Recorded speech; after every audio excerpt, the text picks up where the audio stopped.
Hello, good morning children. So our today's topic is biological evolution. अब यहाँ से biological evolution explain किया है और यहाँ पर आ जाता है फिर branching, descent and natural selection. Actually ये जो टॉपिक है this is to be completed in 3 videos and 3 different concepts are there. एक तो पैराग्राफ हमें यहाँ से यहाँ तक डिस्कस करना है. उसके बाद this branching, descent and this one, this is totally different. और फिर ये this paragraph is totally different. 3 different things are discussed here. Okay, अब पहले मैं आपको यहाँ बताती हूँ कि in this complete topic actually they have discussed about the Darwin's theory. अब आप पहले ये देखिए कि डार्विन्स थ्योरी बार बार आता है, लेकिन मैं आपको पहले एज ए होल बताती हूँ. डार्विन्स का पहला कंसेप्ट क्या था? That is overcrowding. Overcrowding का मतलब होता है कि that every individual has the capacity to produce more organism than itself. समझ में आया? मान लीजिए ये प्लांट है. अब इस प्लांट ने कुछ सीड्स बना दिए. यहाँ पर इसके फ्लावर्स हैं. अब ये सीड्स बनाएगा तो whatever the seeds it will produce, obviously the number of those seeds will be many more than the parent plant. अगर वो सारे सीड्स वहीं पर फॉल होते हैं and if they are growing at the same place, वहीं गिर गए और वहीं के वहीं वो सारे पौधे उग गए मान लीजिए, तो it will result into the over crowding. ठीक है. अब ओवर क्राउडिंग इज एक्चुअली इसको नंबर 2 पॉइंट बना देते हैं हम. ये रिजल्ट है ओवर रिप्रोडक्शन का. ठीक है. This is the result of over reproduction. Every individual can reproduce more than itself and it will result into overcrowding. अब overcrowding के बाद में क्या होगा? There will be competition among themselves. इसका next heading होता है competition among themselves. अपने ही अंदर उनके अंदर competition होगा. Competition for what? They will start competing for food, for nutrients, the same thing, और फॉर स्पेस. ठीक है. For light. ठीक है. And for water. क्योंकि इन अ लिमिटेड स्पेस, हम प्लांट की बात कर रहे हैं, तो in a limited space, suppose this much is the space in which all the seeds have grown, so you can see that all of these plants are very close to each other, so that they will start fighting for space, for light, for nutrients, for water and for everything. Okay. तो this there will be a competition among themselves. जैसे एक class में 20 बच्चों की seat है लेकिन वहां पर 40 बच्चे आ जाते हैं, तो they will start fighting. There will be a competition among themselves for the seat. ठीक है ना? And for everything. अब वीडियो बहुत बड़ी हो जाएगी, इसलिए I am going to discuss the example in short. अब कॉम्पिटिशन अमंग देमसेल्व्स हो गया. उसके बाद में क्या हो जाता है कि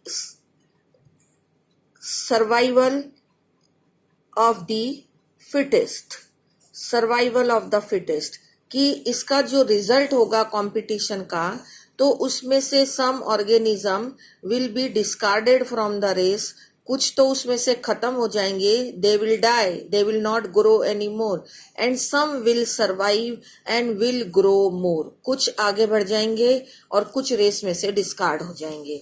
तो इसको उन्होंने कह दिया कि सर्वाइवल ऑफ द फिटेस्ट, कि जो फिट थे वो सर्वाइव कर गए. अब सर्वाइवल ऑफ द फिटेस्ट का उन्होंने रीजन बताया नेचुरल सिलेक्शन. ठीक है. कि नेचर ने उनको सिलेक्ट किया है. नेचुरल सिलेक्शन की ही थ्योरी है. डार्विन की थ्योरी आज आप पढ़ रहे हो. Darwin's theory is the theory of natural selection. इस थ्योरी का नाम है थ्योरी ऑफ नेचुरल सिलेक्शन. तो यहाँ पर उनका पॉइंट आ गया कि nature selects those who are fit to survive. इनको नेचर ने सिलेक्ट किया है. लेकिन यहाँ पर थ्योरी खत्म नहीं होती है. अब डार्विन ने इसका रीजन बताया कि why they have been selected by the nature, because they have brought some variation. तो डार्विन ने इसका रीजन बताया कि they are different from the others. अब however they are been genetically similar, यहाँ से एक ही प्लांट से बने हैं, लेकिन they have brought some variation among themselves. उन्होंने अपने में कुछ वेरिएशंस लाया है और वो दूसरे से उसी एक ही पौधे के सारे सीड्स थे ये, लेकिन उसमें से कुछ सरवाइव करे हैं, कुछ को नेचर ने सिलेक्ट किया है, कुछ सर्वाइवल ऑफ द फिटेस्ट हुआ है, एंड रेस्ट हैव डिस्कार्डेड. तो that means they have brought some variation. तो उन्होंने कहा कि इसका रीजन है वेरिएशन. लेकिन इस वेरिएशन का कारण क्या है? Actually these are the genetic variation. Genetic variation का मतलब आप समझते हैं कि at the time of gamete formation या at the time of fertilization some variations arises. Okay, so those variations if making an organism suitable to survive in those condition, तो that organism will survive more. अगर ये survive करेंगे तो now they will pass on. ये कितने points हो गए? 1 2 3 4 5, और ये 6th है, ये 7th है. अब ये है passing on genetic variation. Passing on genetic variation to next generation. अब ये जो ऑर्गेनिज्म सर्वाइव करे हैं, these organism will only reproduce. They only genetic way, जिनका नेचुरल सिलेक्शन हुआ है, जो सर्वाइवल ऑफ द फिटेस्ट थे, दे ओनली विल रिप्रोड्यूस. यही रिप्रोड्यूस करेंगे, क्योंकि रेस्ट ऑफ देम तो डिस्कार्ड हो गए. तो वंस दे विल रिप्रोड्यूस, तो they will pass on these variations. जो उनको वेरिएशन सुटेबल वेरिएशंस मिले हैं, जिसके कारण उनमें फिटनेस आई है, तो those variation will pass on to the next generation. और gradually gradually generation after generation ऐसे ही वेरिएशंस आते जाएंगे, and they will pass on to the next generation. और अल्टीमेटली जो नई स्पीशीज बनेगी, that will be different from the original species. और इसी को स्पीसिएशन कहते हैं, और origin of new species. Ultimately एक नई जाति तैयार हो जाएगी. तो this is called as origin of new species. Actually में जो डार्विन्स का थ्योरी है, वो उन्होंने origin of new species, origin of new species के लिए ही उन्होंने अपना थ्योरी दिया था कि how do these species are formed.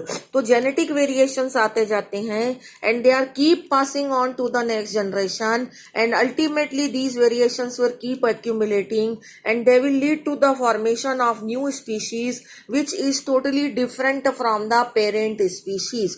After millions of years, after many generation, it will develop into new species.